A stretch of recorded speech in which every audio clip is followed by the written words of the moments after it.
तो ये सब हमारे इन रजिस्ट्रेशन की हमारी जो प्रक्रिया थी उससे निकल कर आया। तो ब्रीफ में ये हमारे उत्तराखंड यंग थिंकर्स फोरम का परिचय था।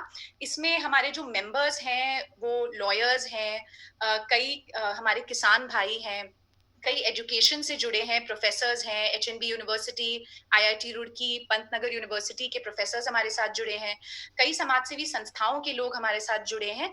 तो कोशिश हमारी है कि हम एक इंक्लूसिव मंच तैयार करें और सरकार का जो गवर्नेंस का प्रोसेस है उसमें हम एक सहयोगी की भूमिका निभाएं, एक पॉजिटिव एनर्जी क्रिएट करें, एक पॉजिटिव कॉन्वर्सेशन क्रिएट करें।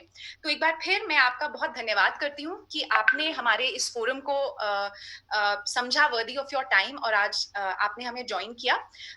इससे पहले कि मैं सीएम साहब को इनवाइट करूं अपना उद्बोधन रखने के लिए, मैं थोड़ा सा उनके बारे में भी कुछ कहना चाहूंगी। रावत जी ने 2017 में उत्तराखंड के सीएम की कमान संभाली और हमने देखा है कि किस तरीके से उनका जो 3.5 साल का कार्यकाल है वो बहुत ही एक के बाद एक माइलस्टोन्स हमने उसमें देखे हैं।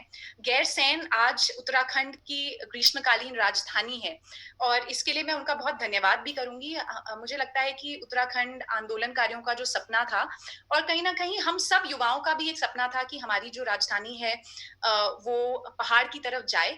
तो आपने जो ये एक हिस्टोरिक डिसीजन लिया उसके लिए उत्तराखंड के युवाओं की तरफ से मैं आपको धन्यवाद देना चाहती हूँ। और त्रिवेंद्र सिंह रावत जी पहले ऐसे उत्तराखंड के मुख्यमंत्री हैं जिन्होंने टेक्नोलॉजी को इस्तेमाल किया है संवाद के लिए।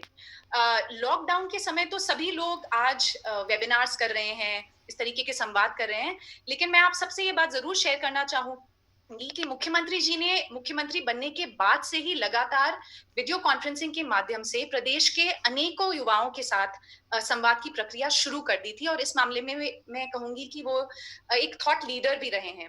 इसके साथ ही मैंने देखा है कि किस तरह जो हमारे उत्तराखंड के तमाम ग्राम पंचायतों के सदस्य हैं, प्रधान हैं, उनके साथ भी उन्होंने टेक्नोलॉजी के इस्तेमाल से एक संपर्क लगातार साधा है। तो मैं कहूंगी कि उत्तराखंड इस मामले में और प्रदेशों से आगे रहा है। अगर मैं बात करूं इस समय की, जब पूरा विश्व एक ये कोविड-19 का प्रकोप जूझ रहा है, उसमें भी हमारा उत्तराखंड सबसे आगे रहा है।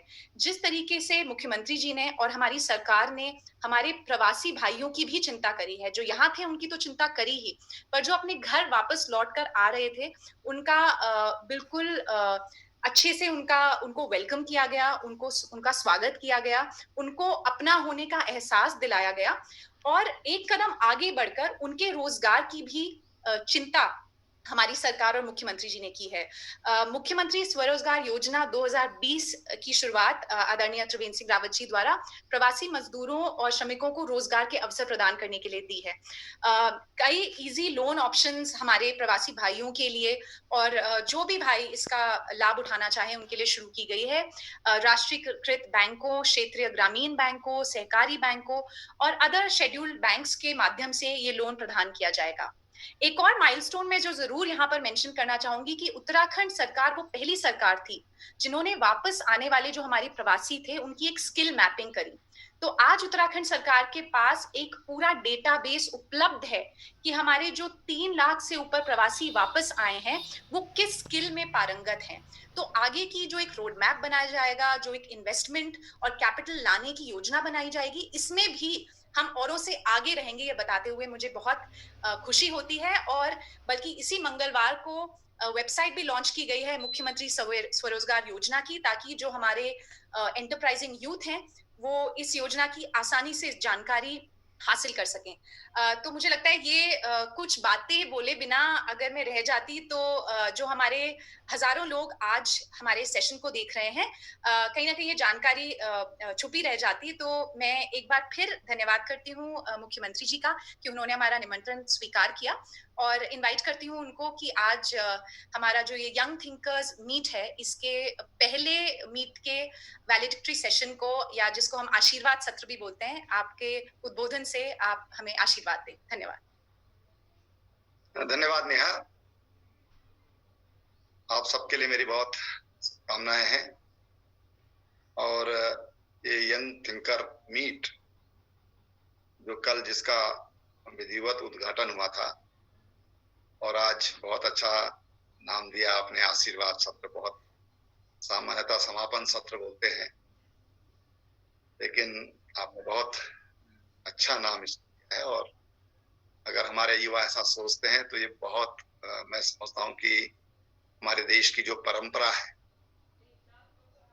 दीक्षांत का हमारे यहाँ परंपरा रही है प्राचीन काल से, और दीक्षांत में जो गुरुजन है वो आशीर्वाद देते थे बच्चों विद्यार्थियों को,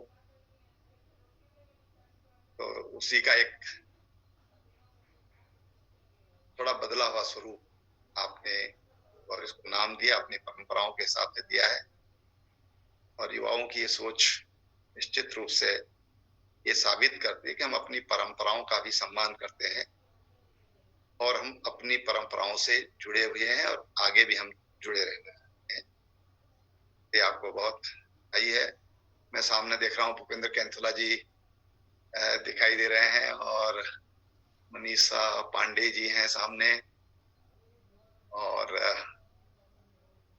ये पहचानने में थोड़ा दिक्कत हो रही है, लेकिन जितने भी लोग इस वेबिनार से जुड़े हुए हैं उन सबको मैं बहुत शुभकामनाएं, विशेषकर जब आज में एक कोविड कालखंड से कर रहे हैं। ये कब चलेगा, इसलिए मैं कहा कि कालखंड है, ये कब चलेगा अभी कुछ कहा नहीं जा सकता है। और ये जरूर कहना चाहूंगी सब लोग इससे सावधान रहें। सावधानी और सतर्कता ही इसका अच्छा समाधान हो सकता है।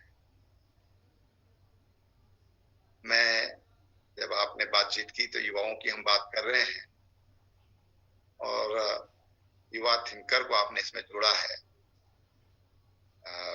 मैं अपने युवाओं से कहना चाहता हूं कि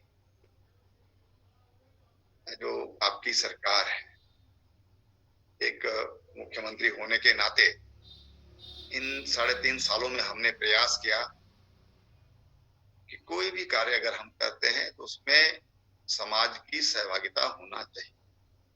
बिल्कुल। जब समाज उससे जुड़ जाता है, जब समाज किसी कार्य को अपना समझ लेता है, तो उस काम में बहुत सारी जो बाधाएं हैं वो दूर हो जाती हैं और उस कार्य को संपन्न करने में बहुत सुविधा हो जाती है, बड़ी आसानी से सुलझ जाते हैं। मैं 1-2 उदाहरण आपको देना चाहूंगा कि जब मैं मुख्यमंत्री बना था मार्च 2017 में, 18 मार्च का दिन था, और मुख्यमंत्री बनने के बाद जो पहला हमने एक प्रोग्राम लिया था वो था जल संचय का प्रोग्राम, जल संरक्षण का प्रोग्राम 25 मई को। और हमने सभी प्रदेशवासियों से कहा कि इस राज्य में पानी की वजह से कोई कमी नहीं है, लेकिन कमी नहीं का मतलब ये नहीं है कि हमने उसका मनचाहा शोषण करना है। मैं दोहन शब्द प्रयोग नहीं कर रहा हूं, मैं शोषण शब्द प्रयोग कर रहा हूं।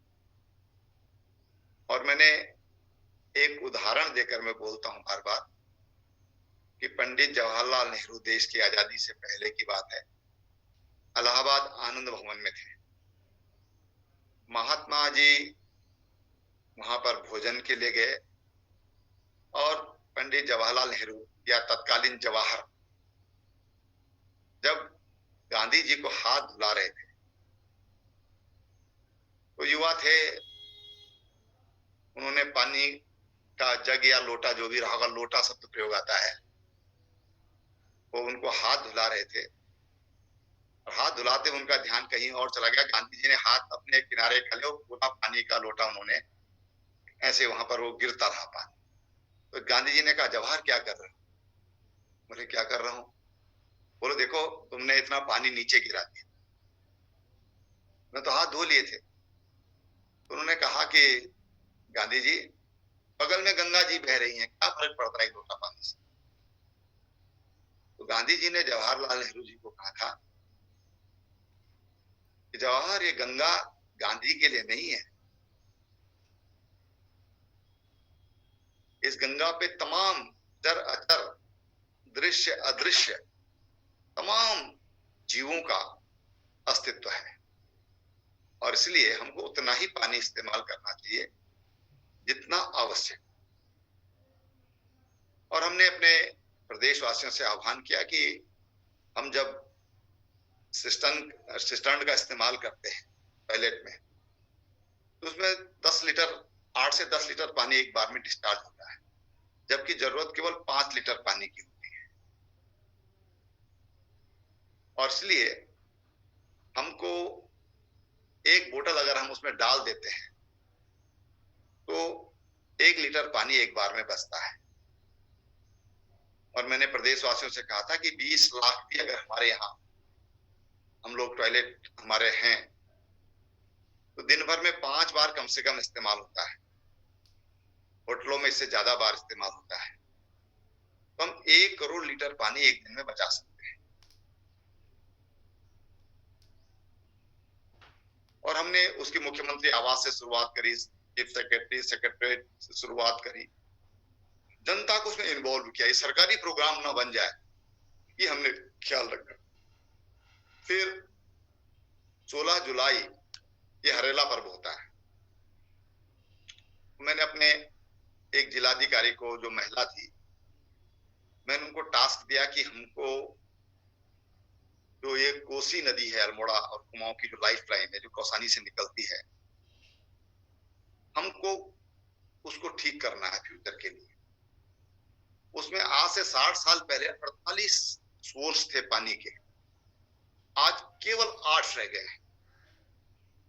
और जहां से कोसी नदी निकलती है, जो भूवैज्ञानिक है, भूगर्भ के जानने वाले हैं, ज्योग्राफर हैं, उनके अनुसार जो उसका टेबल है और जो उद्गम है वो लगभग बराबरी पर आ गए। अगर हमने उसके लिए व्यवस्था नहीं करी, वहां पर हमने रिचार्ज करने की कोई व्यवस्था नहीं करी, तो भविष्य में कोसी नदी का अस्तित्व समाप्त हो जाएगा। और उस पर एक 40-50 साल की स्टडी, वहां पर एक प्रोफेसर रावत है, उनकी उस पर स्टडी थी और हमने इन्वॉल्व किया। और एक जनता का ध्यान उधर आकृष्ट हो, जनता को लगे कि हमारा काम है।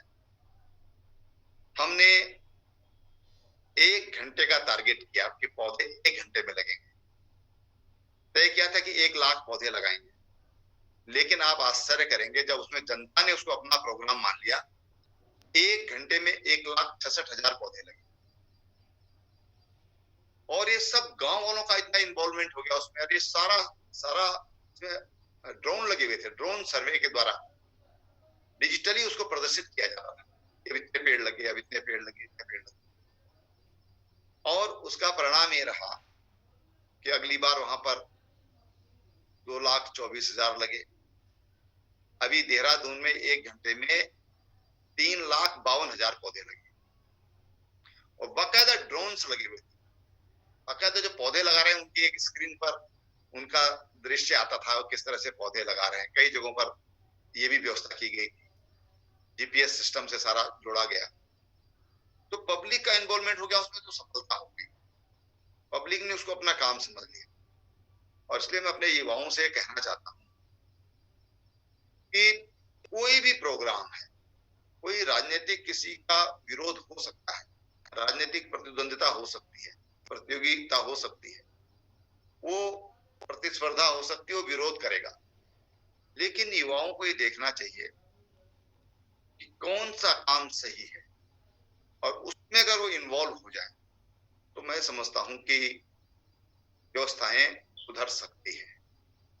उससे पारदर्शिता भी बढ़ेगी, पारदर्शिता बढ़ेगी तो भ्रष्टाचार भी जाएगा। और कहते हैं कि जिधर जवानी चलती है उधर जमाना चलता है। जवानों में वो ताकत है, युवाओं में वो ताकत है कि वो समाज का रुख मोड़ सकते हैं, दिशा मोड़ सकते हैं। ये अगर ताकत है तो युवाओं में है। अब ये युवा थिंकर हैं, युवा विचारक हैं, ये दीर्घकालिक काल तक ये दिशा देने का काम कर सकते हैं, अपने लेखों के माध्यम से, अपने चिंतन के माध्यम से, अपने कार्यों के माध्यम से, मन से, वचन से, कर्म से। जब मन, वचन और कर्म इन तीनों की साम्यता हो जाती है तो लोगों का विश्वास बढ़ जाता है। लोग कहते हैं भाई नहीं, ये जो बोलता है वो करता है, इस पर विश्वास करना चाहिए। और ये विश्वास जब खड़ा हो जाता है, विश्वास जब आपके ऊपर हो जाता है, विश्वास जब किसी लीडर के ऊपर हो जाता है, तो जनता उसकी बात को सुनती है, उसकी बात को मानती है और उस पर चलने का प्रयास करती है, उस पर चलने का काम करती है। और इसलिए हमारे युवा एक महत्वपूर्ण भूमिका निभा सकते। हमने इस बीच में पारदर्शिता लाने के लिए राज्य में अनेक काम किए। नेहा बता रहे थे, मैं तो भूल ही गया था कि हमने कई हजार युवाओं से हमने लाइव बातचीत की, हजारों युवाओं से। मैं समझता हूँ कि 30,000 तो वहीं पर बैठे हुए थे जहां पर ये प्रोग्राम हो रहा था। बाकी सारे कॉलेज, उससे 54 कॉलेज उस समय जोड़े थे, कई हमारे जो NIC उनको जोड़ा था। तो तमाम जगह हमने उनसे बातचीत भी किया, उन्होंने वो सवाल भी किए, उनका जवाब भी दिया था। ऐसा हमने 2-3 बार किया। प्रधानों से हमने बातचीत किया और बाकी छोटी मोटी प्रोग्राम तो चलते रहते हैं। लेकिन कुछ उदाहरण से काम नहीं चलेगा। आज देश का पहला प्रदेश उत्तराखंड है जहां पर हमने 500 विद्यालयों को वर्चुअल क्लास दी थी। पहला राज्य है। 700 कॉलेजों के लिए भी हमारा चल रहा है। हमारे 5 विश्वविद्यालय हैं, 104 हमारे डिग्री कॉलेज हैं और 104 डिग्री कॉलेज को 2017 में मैंने हल्द्वानी के कॉलेज में एक फंक्शन में मैंने अपना घोषणा किया था। आज हमारे 104 कॉलेज में ई ग्रंथालय चालू हो गए हैं। 1,35,000 पुस्तकें उनमें हैं, उनको पढ़ सकते हैं, डिजिटली पढ़ सकते हैं। 5 विश्वविद्यालय हैं, 5 विश्वविद्यालय हमने उनको ई ग्रंथालय दे दिए हैं। उत्तराखंड का मंत्रिमंडल ई मंत्रिमंडल है। उत्तराखंड के सचिवालय के 16 ऑफिस हमारे ई ऑफिस हो गए हैं और उसका काम चल रहा है। ऐसे हम अपने जो देहरादून का जिला मुख्यालय है वो भी ई ऑफिस हो गया है। अभी महीना 2 महीने में आगे सारे जो SDM कार्यालय है वो ई ऑफिस हो जाएंगे। हमने जो हमारी भविष्य की विधानसभा है तो हमने ग्रीष्मकालीन राजधानी गैरसैंण को घोषित किया है। उस पर हमने कहा कि हम ई विधानसभा उसको बनाएं। अब ई विधानसभा की जब हम बात करते हैं तो मेरे को एक बहुत सीनियर हमारे अधिकारी ने बताया जो दिल्ली में है कि रावत जी आपने एक घोषणा कर दी, आपने इसके बारे में कुछ सोचा विचारा। जम्मू कश्मीर में जब राजधानी शिफ्ट होती है तो 200 करोड़ रुपया खर्च होता है और 20 दिन पहले से फाइलें बंद होना शुरू हो जाती हैं और जब वापस आते तो 20 दिन बाद पहुंचती है। और वहां विधानसभा अगर 4 महीना चलती है, वो चलती है तो 40-50 दिन का विलंब तो होता ही होता है किसी भी काम के। तो मैंने उनसे कहा कि भाई साहब हमने तो विचार किया कि हम ई विधानसभा बनाएंगे, फाइल लाने ले जाने का काम ही नहीं करेंगे। सचिवालय हमारा यहाँ पर ई सचिवालय हो जाएगा, प्रक्रिया चालू हो गई है। और जो गैरसैंण का जो सचिवालय होगा, जो विधानसभा होगा, ई हो जाएगा। तो हमको ये जो 200 करोड़ रुपया जो खर्च होता है ये खर्चा नहीं करना पड़ेगा। और ये सोचा आपने तो बहुत अच्छा सोचा है, आपको बहुत बधाई, शुभकामनाएं हमारी हैं। तो एक तो हमारी कोशिश है कि पारदर्शिता हो और पारदर्शिता उसमें ये जो IT का क्षेत्र है वो इसमें सबसे महत्वपूर्ण भूमिका निभा सकता है। इतना मैकेनाइज सिस्टम हम करेंगे तो उससे भ्रष्टाचार भी रुकेगा, उससे लोगों का विश्वास भी बढ़ेगा, लोगों का समय भी बचेगा, सरकारी खर्चा भी बचेगा। और जो हमारे जंगलों पर जो एक आघात है, जंगलों पर जो एक भार पड़ता है, एक बार की कैबिनेट के लिए एक पेड़ चाहिए, इतना कागज लगता है। एक पेड़ से जितना कागज बनाया जा सकता है कोई एक कैबिनेट में उतना कागज लगता है। तो हमने उसको किया। अब मैं एक छोटी सी बात बताऊं, कैतला जी भी बोलेंगे आप क्या बोल रहे हैं, कि हर हफ्ते जब कैबिनेट होती थी तो उसमें एक पेन दिया जाता था। मैंने कहा इसकी हर हफ्ते देने की जरूरत क्या है, मुझे बताइए। एक हफ्ते में इंक थोड़ी खत्म हो जाती, काम किसके पास है। ये बेकार की चीजें हैं, मैं बंद करो ये काम। हर हफ्ते आप एक नई डायरी दे देते हैं कैबिनेट की बैठक में, क्या मतलब है भाई इसका? जब मांगे कोई तब दे दो, नहीं मांगता तो क्यों देते हो? अरे बहुत छोटी चीज है, कोई 20-25 रुपए की पेन होगी, 10-12 रुपए का पैड होगा, लेकिन हर हफ्ते जरूरत क्या है? तो हमने बहुत छोटी छोटी चीजों पर, और उससे एक संदेश जाता है कि भाई हमको किस ढंग से व्यय करना चाहिए, किस ढंग से सरकारी धन का उपयोग करना चाहिए। वो छोटी छोटी चीजें होती, तो बहुत गहरा और बहुत लंबे समय तक, और एक तरह से तो नैतिक दबाव इन चीजों से बनता है। और इस ढंग से हम कोशिश करते हैं कि हम बोलने से नहीं, मुंह से नहीं, वचन से नहीं, हम अपने कार्यों से, हमारे कार्यों से कोई सीखे, हमारे चरित्र से कोई सीखे कि हम कैसा होना चाहिए। मुंह बोलने से नहीं होता। आप बोलिए, आप भाषण दे दीजिए, बहुत अच्छा भाषण हो सकता है, उसको ताली भी बजा सकते हैं, लेकिन उसका असर कितना होगा कुछ नहीं कह सकते।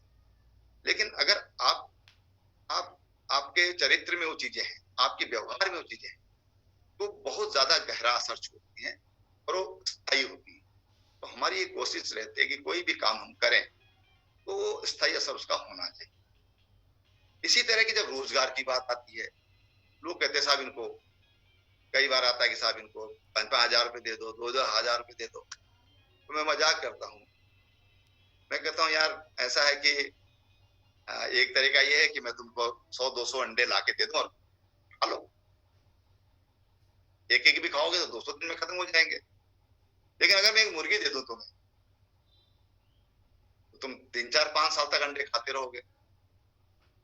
तो मैं मुर्गी देने का काम करूं, अंडा नहीं दूंगा, मैं मुर्गी दूंगा, कि ताकि तुम लगातार कुछ खाओ। और शुरू से मैं अपने नौजवानों से कहता हूं और बड़े खुले दिल से कहता हूं कि आज भारत 130 करोड़ से अधिक की आबादी का हमारा देश, जिसमें 65% युवा है, और विश्व के 30% युवा ये भारत में है।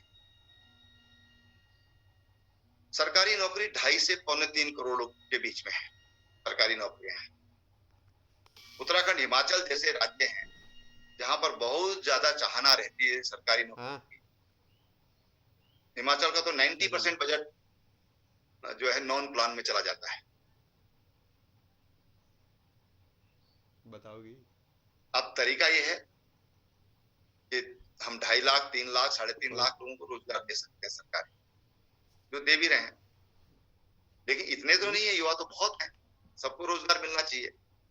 और इसलिए चल दूंगा, हमको स्वरोजगार का मंत्र पढ़ना चाहिए। चल दूंगा। स्वरोजगार बहुत सारे लोगों को दिया जा सकता है, बहुत सारे लोगों को कराया जा सकता है। और हमने स्वरोजगार पर हमने विशेष फोकस किया। चल दूंगा। और मैं समझता हूं कि कई लाख लोगों को हमने उन योजनाओं के माध्यम से लाभ पहुंचाने का काम किया है। अभी नहीं, एक कॉन्फ्रेंस युवाओं को ये सोचना चाहिए कि क्या मैं 2 लोगों को और रोजगार दे सकता हूं? ठीक है, बताना। 2 लोगों को मैं ऐसा काम करूंगा कि मैं 2 लोगों को और रोजगार दूंगा। हो सकता है कि मुझे 10 पैसे की जगह 7 ही पैसे बचे। इन 3 पैसों को मैं 2 में बांट सकता हूं क्या?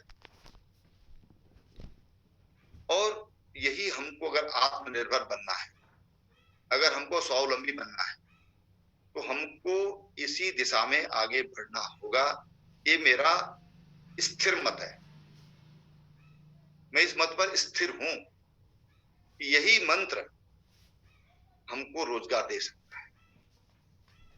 अभी हम लोगों ने, जब हमारे प्रवासी वापस आए, लगभग 3,30,000 से अधिक अभी वापस आ चुके हैं अभी।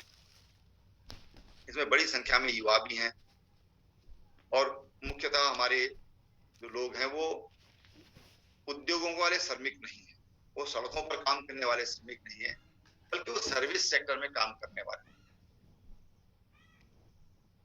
और इसलिए हमने मुख्यमंत्री स्वरोजगार योजना, देश के पहली स्टेट है जिसने मुख्यमंत्री स्वरोजगार योजना ये हमने शुभारंभ किया है। और उसमें कोई भी काम ऐसा नहीं है कि जो उसमें कवर नहीं होता। सारे कार्य उसमें कवर होते हैं। यानी कि आपके पास चॉइस है कि आप क्या करना चाहते हैं। और 10% से लेकर 25% की उसमें सब्सिडी भी रखी गई है। अब आप देखिए कि ठीक है, आज पर्यटन नहीं है, लेकिन पर्यटन उभर कर आएगा। कोविड का काल है, एक पराकाष्ठा तक पहुंचेगा और फिर वहां से नीचे गिरेगा। नेचर का भी सिस्टम है और हमारे वैज्ञानिक भी इस काम में लगे हुए हैं। वैज्ञानिक कोई ना कोई समाधान इसका ढूंढ लेंगे, ऐसा हमारा विश्वास है। और नहीं तो किसी का भी एक समय चरम का होता है और फिर उसमें धीरे धीरे गिरावट आनी शुरू हो जाती है और ये दौर जो कोविड का है, ये दौर निकल जाएगा। उत्तराखंड पर्यटन की दृष्टि से उस पर हमने फोकस किया। 13 डिस्ट्रिक्ट, 13 न्यू डेस्टिनेशन। अभी देखिए, आपके पावन शक्तिपीठ हैं, कहते हैं कि देवी के सती के 52 स्थानों पर उनके अंग गिरे, तब शिव जी उनको उठा कर ले गए। अब कोई अफगानिस्तान में है, कोई बांग्लादेश में, कोई ब्रह्मा में है, श्रीलंका में भी है। हमारे मन में आया कि हमको सती का स्थान हरिद्वार है। हमको अब हम अफगानिस्तान को हम अपने कब्जे में नहीं ले सकते, पाकिस्तान को हम कब्जे में लगे, ढाका को हम कब्जे में नहीं ले सकते, वहां से हम उस मंदिर को उठाकर नहीं ला सकते। तो हमने 13 डिस्ट्रिक्ट, 13 न्यू डेस्टिनेशन में हरिद्वार की हमने परिकल्पना की कि ये देवी के जो पावन स्वरूप है विविध स्थानों पर, उनकी रेप्लिका हम हरिद्वार में बनाए। टिहरी में हम जो एडवेंचर स्पोर्ट्स है उस पर आधारित और वाटर स्पोर्ट्स पर आधारित हम उसको डेस्टिनेशन को डेवलप करेंगे। उसके लिए 1200 करोड़ रुपया सैंक्शन भी हो गया है। हमारे पास उधम सिंह नगर में 6 झीलें हैं, बड़ी बड़ी झीलें हैं। वहां पर हमने वाटर स्पोर्ट्स कराए और जिसको ओलंपिक में सिल्वर अवार्ड मिला, सिल्वर मेडल मिला, वो हमारी बेटी है महाराष्ट्र की, वो भी वहां पर आई थी। और जब उसने देखा, उसने कहा देश में इससे सुंदर कोई भी झील नहीं है। आज वहां पर लाखों का फुटफॉल हो रहा है। टिहरी में लाखों का फुटफॉल आज हो रहा है। पिथौरागढ़ में हमने ट्यूलिप गार्डन, हमने कहा वहां पर एक ऐसा ट्यूलिप गार्डन बनाएंगे हम एशिया में। जम्मू कश्मीर का जो ट्यूलिप गार्डन है श्रीनगर का, वो 4 हेक्टेयर में है। हमने 50 हेक्टेयर में हम ट्यूलिप गार्डन डेवलप कर रहे हैं और उसका डेवलपमेंट शुरू हो गया। उसकी नर्सरी तैयार होगी, उसमें फूल भी इस बार आने शुरू हो गए और आगे उसको विस्तार करने की बात। ऐसे हमने थीम बेस्ड, कहीं पर वेलनेस पर आधारित है, कहीं पर एडवेंचर पर आधारित है, कहीं अध्यात्म पर आधारित है, कहीं पर स्पिरिचुअल थॉट पर आधारित है। इस ढंग से हमने हर जिले में एक एक नए डेस्टिनेशन, उस पर हमारा काम चल रहा है। हमने उसके लिए, ये हमारे पास कभी ऐसा ध्यान नहीं गया, लेकिन हमारे पास एक्सपर्ट नहीं थे, तो उसके लिए फिर हमको 1 साल तो हमारा ऐसे ही चला गया। पैसा 50-50 लाख रुपए दिया कि भाई कोई इसके लिए बेस्ट कोई डीपीआर बनाइए, कोई अच्छे एक्सपर्ट्स को बुलाइए। अब खैर 1 साल चला गया, तो अब उस पर काम चल रहा है। फ्यूचर में क्योंकि डेस्टिनेशन बहुत दीर्घ काल तक चलेंगे, बहुत दीर्घकालिक उसकी परिकल्पना है, तो दीर्घ काल तक वो बनेंगे, लेकिन हमने उस दिशा में अपने आप को आगे बढ़ा। यूएनओ की रिपोर्ट है कि फ्यूचर में जो सबसे अधिक आकर्षण जो पर्यटकों में पैदा करेगा वो है हमारा एडवेंचर स्पोर्ट्स। हमने एडवेंचर के लिए एक अलग विंग बना दी और उसके लिए एक अखिल भारतीय सेवा का अधिकारी उसका इंचार्ज, जो दुनिया देखता होगा। कोई आईएएस हो सकता है, कोई आईपीएस हो सकता है, कोई आईएफएस हो सकता है। ऐसे हमने उसके लिए तय किया कि उसमें कोई अखिल भारतीय सेवा का अधिकारी ही उसको देखेगा, क्योंकि उसका सोच जरा व्यापक होती है, वो दुनिया को देखता है। तो कई चीजें जो दुनिया में हो रही हैं वो हमारे उत्तराखंड में उसके लिए पर्याप्त मौके हैं। मैं श्वेता जी का भाषण सुन रहा था कल, उन्होंने भी उत्तराखंड की खूबसूरती का, स्विट्जरलैंड में कोई एक आध कोई क्षेत्र खूबसूरत हो सकता है, लेकिन उत्तराखंड तो पूरा ही खूबसूरत है।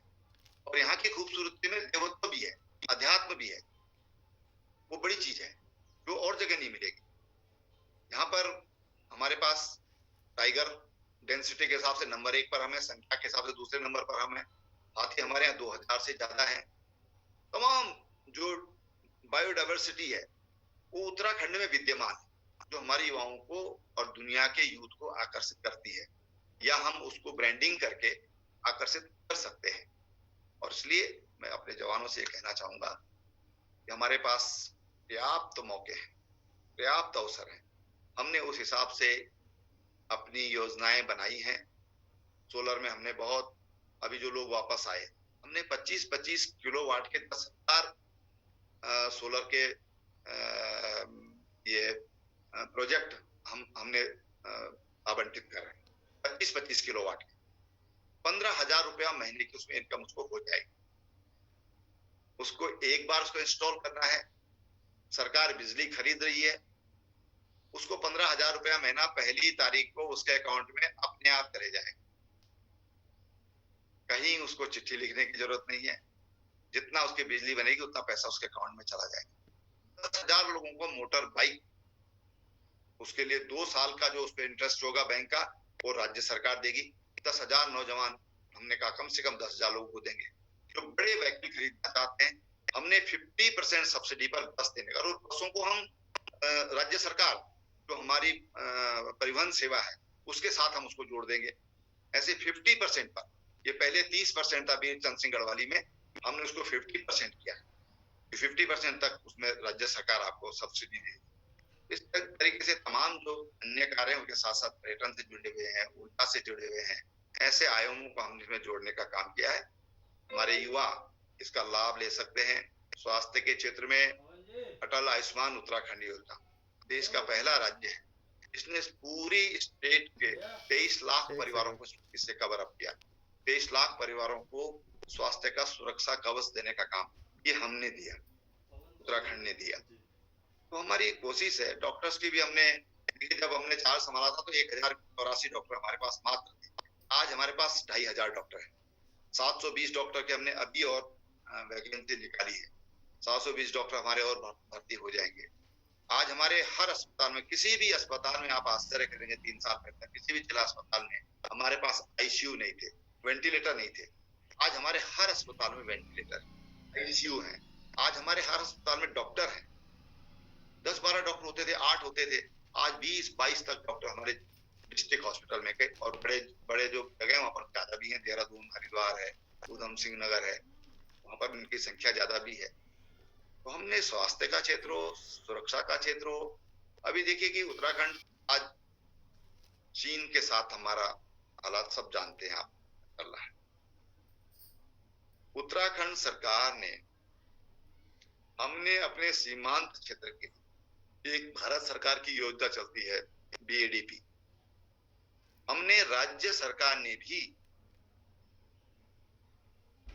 मुख्यमंत्री सीमांत क्षेत्र विकास निधि, जो हमारे सीमांत के गांव, उनके लिए हमने एक विशेष निधि अपने यहाँ, एक नया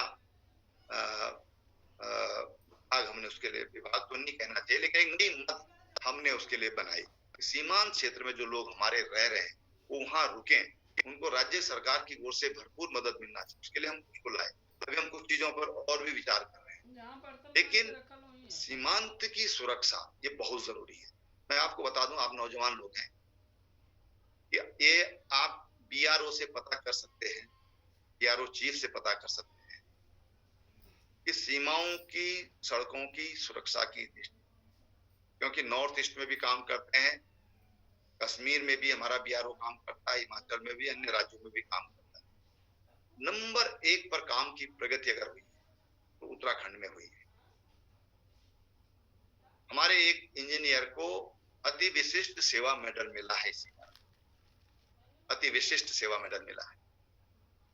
सीमाओं की सुरक्षा, सीमाओं के प्रति संवेदनशीलता ये बहुत जरूरी। हमारे वहां का जो नौजवान है उसकी आंखें हर समय खुली होनी चाहिए, उसकी आंखें खुली रहे, देश की सीमाओं पर क्या चल रहा है बोले नहीं, जहां पर प्रॉपर जगह पर बोलना वहां पर बोले। सोशल मीडिया पर बोलने से कोई फायदा नहीं है। कई बार हम सोशल मीडिया पर जो बातें नहीं बोलनी चाहिए वो बातें बोल देते हैं, उसका नुकसान होता है। हम कई बार कमेंट भी कर देते हैं, पड़ोसियों पे कमेंट कर देते हैं, नहीं, लेकिन हमारी चौकस निगाहें चाहिए। चौकस निगाहें हम देश के लिए बहुत बड़ा योगदान कर सकते हैं अगर हमारी निगाहें चौकस। इसलिए आप सब नौजवानों से कहना चाहूंगा कि हम अपने अंदर ऐसा आत्मविश्वास हमारा पैदा हो, वो आत्मविश्वास हमको अपने अंदर पैदा करने की जरूरत है कि हाँ, मैं स्वयं भी करूंगा, औरों से भी करवाऊंगा। ये आत्मविश्वास हमारे अंदर होना चाहिए। विश्वास हमारे जो थिंकर हैं ये पैदा कर सकते हैं, ये उनको एक मानसिक खुराक दे सकते हैं। ये खुराक देने का काम आप करिए। हमारे नौजवान में हौसला भी है, हमारे नौजवान में सोच समझ भी है, और निश्चित रूप से हर उसका मनोबल बढ़ाए रखने की जरूरत है। वो हर चीज का मुकाबला करने के लिए, हर परिस्थिति का मुकाबला करने के लिए सक्षम है, मेरा विश्वास। बहुत बहुत धन्यवाद। धन्यवाद आदरणीय मुख्यमंत्री जी कि आपने इतना समय हमें दिया और बहुत सी ऐसी बातें आज आपने हमें बताई जो हमें नहीं पता थी, खासकर युवाओं से संबंधित जो सरकार के प्रयास रहे हैं उसके बारे में आज हमें जानने को मिला। और आपने जो शुरुआत में एक बात कही कि समाज का जो रुख बदलने की शक्ति जो रखता है वो युवा ही रखता है, और हमारी यही सोच है कि हमारा जो उत्तराखंड यंग थिंकर्स फोरम है ये एक ऐसा सकारात्मक फोरम बन के उभरेगा जिसमें युवाओं की जो इस शक्ति है इसको हम संगठित करेंगे। हम देहरादून से बाहर निकल के काम करना चाहते हैं। ये सबसे पहला जो हमारा मूल मंत्र था कि इसको हम देहरादून तक सीमित नहीं रखेंगे, हम इनको उत्तराखंड के हर कोने में लेकर जाना चाहते हैं। और मन, वचन और कर्म जो आपने हमें एक मंत्र दिया है, उन तीनों से समर्पित होकर हम कोशिश करेंगे किस तरीके से समाज में रहकर, किस तरीके से सरकार के साथ मिलकर लगातार उत्तराखंड के विकास की एक जो गाथा आपके नेतृत्व में शुरू हुई है उसको हम आगे ले जा सकें। इसके साथ ही मैं बहुत धन्यवाद करती हूँ फिर से आपका कि आपने अपना बहुमूल्य समय हमें दिया और हमें अपना आशीर्वाद दिया। वो कहते हैं कि जब शुरुआत में ही हमें आपका, राम माधव जी का, भूपेंद्र कैंथोला जी हमारे साथ हैं, उनका, शौर्य जी का, जब हमें शुरुआत में ही आप सबका मार्गदर्शन और आशीर्वाद मिला है तो हमें भी एक कॉन्फिडेंस आया है कि हम सही दिशा में जा रहे हैं। और कोशिश यही रहेगी कि एक सकारात्मक ग्रुप बनकर रहें। हम मुद्दे उठाएंगे, हम हो सकता है कि कभी-कभी हमें अपनी सरकार से कुछ सवाल भी उठाने पड़े, लेकिन जितना मैंने 3.5 साल के आपके कार्यकाल में देखा है कि सवाल उठाने को आपने हमेशा एनकरेज किया है। और मैं आशा करती हूँ कि आगे भी हम समय समय पर आपसे सवाल भी कर सकेंगे, आपसे संवाद भी कर सकेंगे, और कुछ हम्बल जो हमारे सुझाव होंगे वो भी आप तक पहुंचा सकेंगे। तो इसके साथ ही मैं एक बार फिर हमारे आदरणीय मुख्यमंत्री जी त्रिवेंद्र सिंह रावत जी का धन्यवाद देती हूँ कि उन्होंने हमारे उत्तराखंड यंग थिंकर्स मीट के इस वैलिडिक्टरी सेशन या आशीर्वाद सत्र में अपना समय दिया और हमारा मार्गदर्शन किया। धन्यवाद। तो दोस्तों, इसके साथ ही हमारा 2 दिन का उत्तराखंड यंग थिंकर्स फोरम है, हम इसके अंत की तरफ आ चुके हैं।